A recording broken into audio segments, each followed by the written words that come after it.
Vllaznia ka pushtuar Tiranën mbrëmjen e së hënës, ku që blut mposhtën Dinamon me rezultatin 2-0 në transfert, duke nisur vitin 2026 në mënyrën më të mirë të mundshme. Pas suksesit ndaj një tjetër rivali direkt siç ishte Egnatia, shkodranët konfirmojnë ambicjet serioze për titullin kampion, duke mposhtur edhe Dinamon. Zhbllokimi i ndeshjes erdhi në minutën e 33 të pjesës së parë, kur Bekim Balaj u treguai sakt nga pika e bardhë e penalltisë.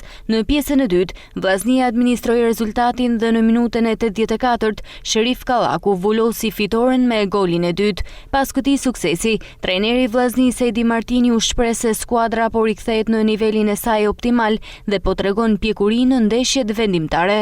Jam i lumtur për 3 pikë, jam i lumtur për mënyrën se si e zhvilluam ndeshin taktikisht, jam i lumtur pafund për djem, sepse kanë kaluar një periudhë të keqe pari marrin vendin, po sakrifikojnë gjithë. Nuk jemi halo aty ku duhet me kanë, megjithatë marrja 3 pikëve taktikisht perfekt si luajtën sot, është komplet meritë e tyre që meritojnë shumë më tepër. Ndërkohë, presidenti i klubit Alban Xhaferi e cilësoi fitoren ndaj Dinamos si plotësisht të merituar, duke vlerësuar paraqitjen dhe shpirtin luftarak të skuadrës. Mendoj se ishte një fitore e bukur. Alla loja ishte shumë e bukur, mendoj që për shtatën e 2 edhe fitore edhe loja. Vjen keq se u dënu me një kuç trajneri që për mua ai ishte një moment fitore. Nuk e di tash duhet me pa në UEFA të rregullat e reja si me bë me dur kështu, çfarë do të thonë, se kuptojmë. Se faktikisht Shkodër kanë bërë që mas neshë me Dinamon kanë filluar njerëzit me përshëndet në këtë formatin. Edhe duhet me pa pse quhet gabim kësaj, më thonë, se përshëndetja është ajo. Diku që lexon ndryshe, por gjithsesi vjen keq se dënuar me kuçe.